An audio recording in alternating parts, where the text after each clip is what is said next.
വരാം കേൾക്കുന്നില്ല, അതുകൊണ്ടാണ്. ശ്രീ ഷാബു പ്രസാദ്, അങ്ങനെ ഒരു ആവശ്യം വന്നിട്ടുണ്ട്. മുഖ്യമന്ത്രിയും മന്ത്രിമാരും ആ ചടങ്ങിൽ നിന്ന് വിട്ടുനിൽക്കണം, വെള്ളാപ്പള്ളി നടേശന് ആദരവ് നൽകുന്ന ചടങ്ങിൽ പങ്കെടുക്കരുത് എന്ന്. പക്ഷേ അത് സാധ്യമല്ല എന്നുള്ളത് ഇന്ന് മന്ത്രി സജി ചെറിയാന്റെ വാക്കുകളിൽ വ്യക്തമാണ്. അദ്ദേഹം തുറന്നു പറയുകയും ചെയ്തു, ഞാൻ എന്തായാലും പങ്കെടുക്കും എന്ന്. ഇനി മുഖ്യമന്ത്രിയാണ് തീരുമാനിക്കേണ്ടത് പങ്കെടുക്കണോ വേണ്ടയോ എന്നുള്ള കാര്യം. അത് സജി ചെറിയാൻ പറഞ്ഞതല്ല, ഞാൻ പറഞ്ഞതാണ്. താങ്കളുടെ ഒരു നിലപാട് എങ്ങനെയാണ്? ഈ ചടങ്ങിൽ നിന്ന് മുഖ്യമന്ത്രിയും മന്ത്രിമാരും മാറി നിൽക്കേണ്ടതാണോ? ഇവിടെ ഒരു വിഷയം എന്ന് പറയുന്ന വ്യക്തി, അദ്ദേഹം ഇങ്ങനെ പ്രത്യേകിച്ച് അങ്ങനെ ഒരു ഫാർ റീച്ചിങ് കോൺസിക്വൻസസ് എന്താവും, തൻ്റെ വാക്കുകൾ ഏതൊക്കെ രീതിയിൽ വ്യാഖ്യാനിക്കപ്പെടും, അങ്ങനെയൊന്നും ചിന്തിച്ച് അഭിപ്രായം പറയുന്ന ഒരു വ്യക്തിയല്ല അദ്ദേഹം. അദ്ദേഹത്തിന് അന്നേരം തോന്നുന്നത് വെട്ടി തുറന്ന് പറയുകയും അതിൻ്റെ വരുംപരായികളെ പറ്റിയൊന്നും ചിന്തിക്കുക പോലും ചെയ്യാത്ത അങ്ങനെയുള്ള ഒരു ആറ്റിറ്റ്യൂഡുള്ള ഒരാളാണ് വെള്ളാപ്പള്ളി നടേശൻ. അങ്ങനെ അദ്ദേഹം ധാരാളം പ്രസ്താവനകൾ നടത്തിയിട്ടുണ്ട്, ധാരാളം പറഞ്ഞിട്ടുമുണ്ട്. ഒരു കാര്യം അദ്ദേഹത്തിന് നല്ല വ്യക്തമായിട്ട് അറിയുകയും ചെയ്യും. കാര്യം ഈ ഇരു മുന്നണികൾക്കും അദ്ദേഹത്തിനെയോ അല്ലെങ്കിൽ ഈ അദ്ദേഹം പ്രതിനിധാനം ചെയ്യുന്ന ആ ഈഴവ സമുദായത്തെയോ പിണക്കാനാവില്ല, അകറ്റി നിർത്താനാവില്ല എന്ന്. കാരണം ഈഴവ സമുദായം എന്ന് പറഞ്ഞ് കേരളത്തിലെ ജനസംഖ്യയുടെ തന്നെ ഏണ്ട 30-35% കേരളത്തിലെ അതിൻ്റെ അകത്ത് തന്നെ വളരെ നിർണായകമായ സ്വാധീനമുണ്ട് ഈ SNDP. അതുകൊണ്ട് തന്നെ ഈ ഇരു സംഘടനകളും ഈ വെള്ളാപ്പള്ളി നടേശനെതിരെ അല്ലെങ്കിൽ ഈ SNDPക്കെതിരെ വെള്ളാപ്പള്ളി നടേശനെതിരെ സംസാരിച്ചു കഴിഞ്ഞാൽ അത് SNDPക്കെതിരെ എന്ന രീതിയിലേക്ക് മാറ്റാൻ അവർക്ക് ഈസി ആയിട്ട് കഴിയുകയും ചെയ്യും. അതുകൊണ്ട് മിണ്ടില്ല, അവർ ചെയ്യുകയുമില്ല. ഇപ്പം ഇവിടെ ശ്രീ ഷാക്കിർ ഇത്ര വീര്യത്തോടു കൂടി പറയുന്നതിന്റെ കാരണം എന്ന് പറഞ്ഞു കഴിഞ്ഞാൽ, മുസ്ലിം ലീഗിനെ സംബന്ധിച്ചിടത്തോളം ഈ ഈഴവ വോട്ടുകൾ, SNDPയുടെ വോട്ടുകൾ അവരെ പ്രീതിപ്പെടുത്തിയിട്ടോ അവരെ പറയാതിരുന്നിട്ടോ ഒരു കാര്യമില്ല. അതുകൊണ്ട് അവരുടെ ഒരു വിഷയമേ അല്ല. എന്നാൽ ഇപ്പൊ ഷാക്കിർ ഇവിടെ പറഞ്ഞ ഇതേ വീര്യമുള്ള നിലപാട് ആണോ കോൺഗ്രസിൻ്റെത്? കോൺഗ്രസിന് അവർ നിലകൊള്ളുന്ന ഒരു മുന്നണിയാണല്ലോ.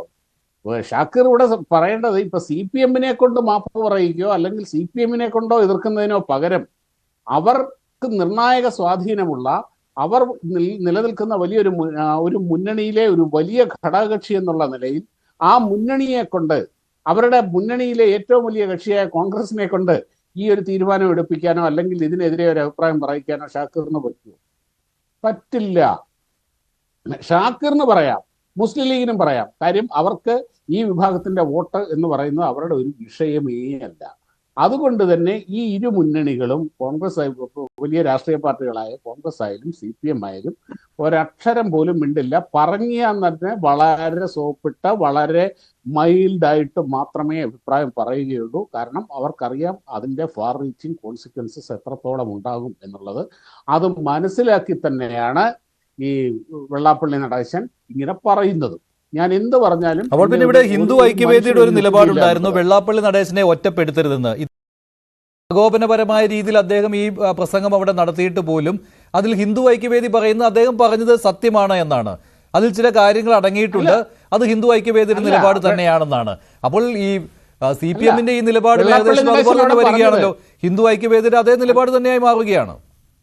അല്ല, ഒറ്റപ്പെടുത്തരുത് എന്ന്. രാഷ്ട്രീയ പാർട്ടിയല്ല ഹിന്ദു ഐക്യവേദി, ഒരു രാഷ്ട്രീയ പാർട്ടിയല്ല. അവരിവിടെ ഇലക്ഷൻ തെരഞ്ഞെടുപ്പിൽ മത്സരിക്കാനോ ഒന്നും പോകുന്നുമില്ല.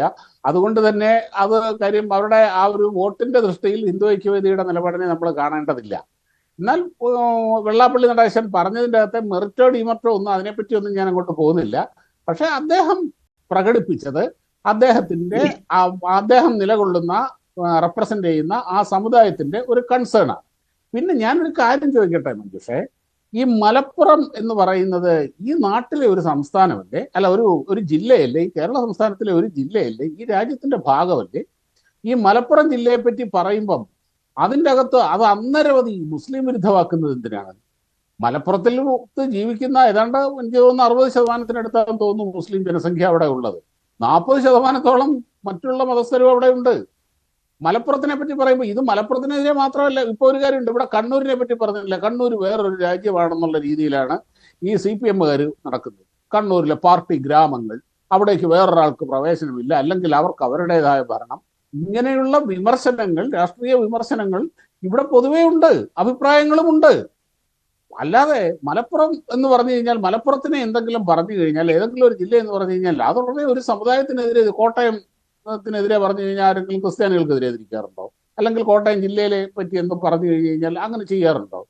ഇത് ഇവിടെ സാമുദായിക വേർതിരിവ് ഉണ്ടാകുന്നത് മലപ്പുറം എന്ന് പറഞ്ഞു കഴിഞ്ഞാൽ മുസ്ലിം എന്നാണ് അതിന്റെ അർത്ഥം. ആ രീതിയിൽ വ്യാഖ്യാനിച്ചു പോകുന്നത് കൊണ്ടാണ് ഈ ഷാക്കിറൊക്കെ അല്ലാതെ അതിന് വ്യാഖ്യാനിക്കാനല്ല, അതിനെ വ്യാഖ്യാനിക്കുന്ന സമയത്ത് ഇപ്പോൾ ഞാൻ ഒരു ഉദാഹരണം പറയാം. ഇപ്പോൾ BJP-യുടെ മുൻ സംസ്ഥാന പ്രസിഡന്റായ K. സുരേന്ദ്രന്റെ വാക്കുകളാണ്. അദ്ദേഹം വെള്ളാപ്പള്ളി നടേശൻ പറഞ്ഞതിനെ പൂർണ്ണമായിട്ടും ന്യായീകരിച്ചുകൊണ്ട് പറയുകയാണ്. മലപ്പുറത്തെ കുറിച്ച് അദ്ദേഹം പറഞ്ഞത് സത്യമാണ്. അവിടെ അദ്ദേഹം ബന്ധിപ്പിക്കുന്നത് ഈ പറയുന്ന പോലെ മുസ്ലിം വിരുദ്ധതയാണ്. നോമ്പുകാലത്ത് ഒരു തുള്ളി വെള്ളം കിട്ടാത്ത സ്ഥലമാണ്. അതിന് പിന്നീട് PK ഫിറോസ് അതിന് മറുപടി പറയുന്നു. എന്നാൽ നോമ്പുകാലത്ത് മരിച്ച ആളുകളുടെ എണ്ണം നിങ്ങൾ പറയൂ എന്ന് പറഞ്ഞ് വെല്ലുവിളിക്കുന്നു. അങ്ങനെ ഒരു വർഗീയമായ രീതിയിലേക്ക് ആ കാര്യങ്ങൾ പോവുകയാണ്. അപ്പോൾ അതിനൊരു മരുന്നിട്ട് കൊടുക്കുകയായിരുന്നു വെള്ളാപ്പള്ളി ചെയ്തത്. അല്ല, ഞാൻ അത്രയൊന്നും എക്സ്ട്രീമിലേക്കൊന്നും പോകേണ്ട കാര്യമൊന്നുമില്ല. അത്രയും എക്സ്ട്രീമിലേക്ക് പോവുകയാണ് വെള്ളാപ്പള്ളിയുടെ ഈ വാക്കുകൾ, അത്രയും എക്സ്ട്രീമിലേക്ക് നീങ്ങുകയാണ് പിന്നീട്. അതിപ്പോ ഞാൻ 10-26 വർഷമായിട്ട് കോഴിക്കോട് ജീവിക്കുന്ന ഒരാളാണ്. ഞാൻ തിരുവിതാംകൂർ ജനിച്ച് ഞാൻ കോഴിക്കോടേക്ക് വന്ന് ഇവിടെ മൈഗ്രേറ്റ് ചെയ്തു വന്ന് കോഴിക്കോട് ജീവിക്കുന്ന ഒരാളാണ് ഞാൻ. ഈ മലപ്പുറം ജില്ലയിലും ഒക്കെ ആയിട്ട് ധാരാളം ബന്ധങ്ങളുണ്ട്. കോഴിക്കോടിന് ചേർന്ന് കിടക്കുന്ന ജില്ലയാണത്. ശരിയാണ് ഈ പറഞ്ഞതുപോലെ അവിടെ ആ സമയത്ത് ഈ റംസാന്റെ സമയത്ത് ഈ നോമ്പിന്റെ സമയത്ത് ഹോട്ടലുകൾ വളരെ വളരെ കുറവാണ്. ഒരു 90% ഹോട്ടലുകളും അടഞ്ഞു കിടക്കുന്ന ഒരവസ്ഥയുണ്ട് അവിടെ. അതിന്റെ പല കാരണം ഒന്ന് ഈ മതവിശ്വാസികൾ പകൽ സമയം ഭക്ഷണം കഴിക്കാത്തതുകൊണ്ട് അവർ ഭക്ഷണം ഉണ്ടാക്കുകയും വിൽക്കുകയും ചെയ്യുന്നില്ല. പിന്നെ ആ സമയത്ത് ബിസിനസ് കുറവ്, അങ്ങനെ പല കാരണങ്ങൾ അതിൻ്റെ അകത്തുണ്ട്. ചില മേഖലകളിൽ ചില പോക്കറ്റുകളിൽ അതിന് ആ എക്സ്ട്രീമായിട്ടുള്ള ആ ഒരു റിലീജിയസ് ആയിട്ടുള്ള കാര്യങ്ങളും വരാറുണ്ട്. പക്ഷെ പൊതുവെ ഇങ്ങനെയാണ്. പക്ഷെ എന്നാൽ തുറന്നിരിക്കുന്ന ഹോട്ടലുകളും ധാരാളമുണ്ട്. ആ തുറന്നിരിക്കുന്ന ഹോട്ടലുകളിൽ ഞാൻ ഭക്ഷണം കഴിച്ചിട്ടുണ്ട്. ഞാൻ ധാരാളം യാത്ര ചെയ്തിട്ടുള്ള അങ്ങനെ ഒരു ജോലിയായിരുന്നു ഞാൻ ചെയ്തിരുന്നത്. മലപ്പുറം ജില്ലയിൽ കൂടെ ഒക്കെ എനിക്ക് ഒരുപാട് യാത്ര ചെയ്യേണ്ടി വന്നിട്ടുണ്ട്. പക്ഷെ തുറന്നിരിക്കുന്ന ഹോട്ടലുകൾ കുറവാണ്. ആ ഹോട്ടലുകളാണെങ്കിൽ ഭയങ്കര തിരക്കുമായിരിക്കുകയും ചെയ്യും. മഞ്ചേരിയിലും മലപ്പുറം ടൗണിൽ തന്നെയും ഒക്കെ തുറന്ന ഹോട്ടലുകളുണ്ട്. ഞാൻ ഭക്ഷണം കഴിച്ചിട്ടുണ്ട് അവിടുന്ന്. അതുകൊണ്ട് അതിനൊന്നും അത്രയും എക്സ്ട്രീമിലോട്ടൊന്നും പോയി പച്ചവെള്ളം പോലും കിട്ടാത്തൊരവസ്ഥയൊന്നും മലപ്പുറം ജില്ലയിലുണ്ട് എന്ന് എൻ്റെ അനുഭവത്തിൽ എനിക്ക് തോന്നിയിട്ടില്ല. എന്നാൽ ചില ഭാഗങ്ങളിൽ ചില പോക്കറ്റുകളിൽ അങ്ങനെ പ്രശ്നങ്ങളുണ്ട്. ഈ പറഞ്ഞ പോലെ വർഗീയമായിട്ട് തന്നെ അതിനെ കാണുന്ന ചില ഫ്രിഞ്ച് ഗ്രൂപ്പുകൾ ഉണ്ട് അവരുടെ. പക്ഷെ ഒരു കാര്യം ഞാൻ പറയാം, സാധാരണ ജനങ്ങളെ സംബന്ധിച്ചോളം അതൊന്നും പ്രശ്നമല്ല. പക്ഷെ ഈ ഫ്രിഞ്ച് ഗ്രൂപ്പുകൾക്ക് ചില പോക്കറ്റുകളിൽ ഈ സാധാരണക്കാരുടെ ഇടയിൽ വലിയ സ്വാധീനമുണ്ട്. അതിൻ്റെ അകത്ത് അതിൻ്റെ റിസൾട്ടുകൾ പല ഭാഗത്തും മലപ്പുറം ജില്ലയിൽ പല ഭാഗത്തും ഉണ്ടാകാറുണ്ട്. ജനറലായിട്ട് പറഞ്ഞു കഴിഞ്ഞു കഴിഞ്ഞാൽ ഞാൻ എൻ്റെ അനുഭവമാണ് ഞാൻ പറഞ്ഞത്. ശരി, ഞാൻ ഒന്നുകൂടെ വിളിക്കുകയാണ്. ശ്രീ പണിക്കർ.